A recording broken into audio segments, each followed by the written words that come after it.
ಖಂಡಿತವಾಗಿ ಯಾರೋ ನನ್ನ ಕದ್ದು ಇಲ್ಲಿವರೆಗಾಗಿ ತಂದಿರಬೇಕು. ಹಾಗಾದ್ರೆ ಯಾರು ನನ್ನ ಇಲ್ಲಿಗೆ ತಂದಿರಬಹುದು? ಇದು ಚೋರರ ಕೃತ್ಯ ಅಂತ ಭಾವಿಸಿಕೊಳ್ಳೋಣವೇ? ಚೋರರ ಕೃತ್ಯವೇ ಇದಾಗಿದ್ದರೆ ಇಷ್ಟೊತ್ತಿಗೆ ನಾನು ಧರಿಸಿಕೊಂಡಿದ್ದಂತಹ ಒಡವೆಗಳನ್ನೆಲ್ಲ ಸೆಳೆದೊಯ್ಯಬೇಕಾಗಿತ್ತು. ನಾನು ಧರಿಸಿದಂತಹ ಆಭರಣಗಳೆಲ್ಲವೂ ಹಾಗೆ ಉಂಟು ಅಂತಾದ್ರೆ ಖಂಡಿತವಾಗಿ ಇದು ಚೋರರಿಂದಾದಂತಹ ಕೃತ್ಯವಲ್ಲ. ಹಾಗಾದ್ರೆ ಅಡವಿಯ ತನ್ಮಧ್ಯದಲ್ಲಿ ನಾನಿದ್ದೇನಂತಾದ್ರೆ ಅಡವಿಯಲ್ಲಿ ವಾಸ ಮಾಡುವವರು ದಾನವರು. ಹಾಗಾದ್ರೆ ಇದು ದಾನವರ ಕೃತ್ಯವೇ? ದಾನವರ ಕೃತ್ಯ ಇದಾಗಿದ್ದರೆ ಇಷ್ಟೊತ್ತಿಗೆ ನನ್ನನ್ನು ತಿಂದು ತೇಗಿ ಬಿಡಬೇಕಾಗಿತ್ತು. ಹಾಗಾದ್ರೆ ನಾನು ಜೀವಂತವಾಗಿ ಇದ್ದೇನಂತಾದ್ರೆ ದಾನವರ ಕೃತ್ಯವೂ ಇದಲ್ಲ. ಇಲ್ಲಿ ನಾನು ಯಾರಲ್ಲಿ ಕೇಳಲಿ, ಏನ್ ಮಾಡ್ಲಿ? ಇಲ್ಲಿ ಯಾರಿದ್ದಾರೆ? ಯಾರಯ್ಯ ಮನುಜೇಶ ತನ್ನ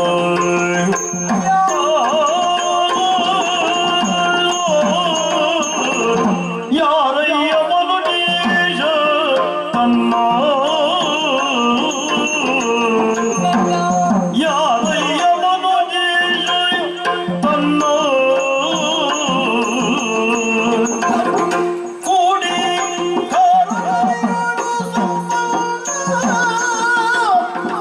ಕೂಡಿ ಕಾರಣವಿಯೋಳು ಸಂಪನ್ನ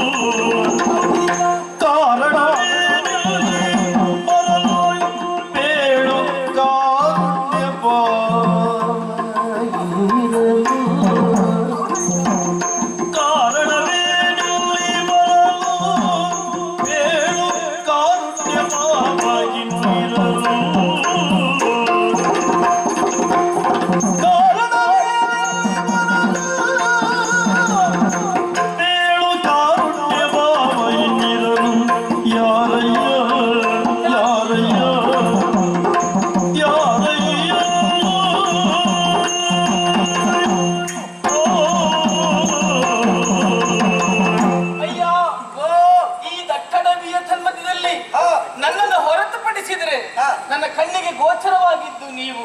ಇರೋನು ನಾವೊಬ್ಬರೇ. ಕಾಡಿನಲ್ಲಿ ವಾಸ ಮಾಡುವವರು ದಾನವರು. ಆದ್ರೆ ನಿಮ್ಮನ್ನು ನೋಡಿದ್ರೆ ಅಸುರರ ಹಾಗೆ ಕಾಣುವುದಿಲ್ಲ. ಆ ಜಾತ್ಯವನ್ನೇ ನಾನು ಮಾನವರ ಹಾಗೆ ಶೋಭಿಸ್ತಾ ಇದ್ದೀರಿ. 100ಕ್ಕೆ 100 ಸತ್ಯ. ಹಾಗಾಗಿ ನಿಮ್ಮಲ್ಲಿ ಕೇಳೋದು ಏನೆಂದು? ಯಾರಯ್ಯ ನೀವು? ಇಲ್ಲಿವರೆಗೆ ನಾನು ಬರಬೇಕು ಅಂತಾದ್ರೆ ಖಂಡಿತವಾಗಿ ನನ್ನನ್ನು ಕದ್ದು ತಂದವರು ನೀವೇ ಇರಬೇಕು. ನನ್ನನ್ನು ಇತ್ತ ತರುವುದಕ್ಕೆ ಕಾರಣ ಏನು? ನನ್ನಿಂದ ಏನಾಗಬೇಕು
ಬೆದರುವುದಕ್ಕೆ ಕಾರಣ ಉಂಟು. ದಾನವನ್ನು ಹಣದವರಿಗೆ ಎನ್ನುವುದು ಸ್ಪಷ್ಟ ಆಯ್ತು.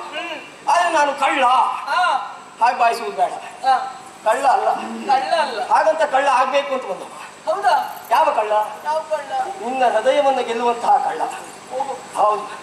ನಿನ್ನನ್ನು ಮದುವೆ ಆಗುವುದಕ್ಕಾಗಿ ಬಯಸಿ ನಿನ್ನ ಅಪ್ಪನಿಗೆ ಲೇಖನವನ್ನು ಕಳುಹಿಕೊಟ್ಟೆ. ಹೌದಾ?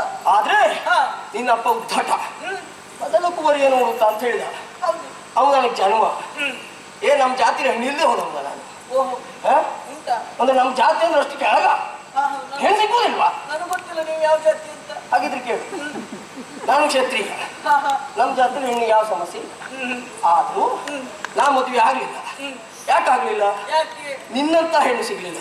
ಓ ಹಾಗೆ. ಮದುವೆ ಆಗ್ಬೇಕನ್ನೋದಾಗಿ ಬಯಸಿ ನಿನ್ನನ್ನ ಈ ರೀತಿಯಾಗಿ ಕೊತ್ತು ತಂದೆ. ತರುವಲ್ಲಿ ನಿನ್ನಪ್ಪನನ್ನ ಸೆರೆಗೆ ಹಾಕಿ ಬಂದೆ. ಮಾರನ ಕಠಾರಿ ಅಪ್ಪನನ್ನು ಸೆರವನೆಗೆ ಹಾಕಿ ಬಂದೆ.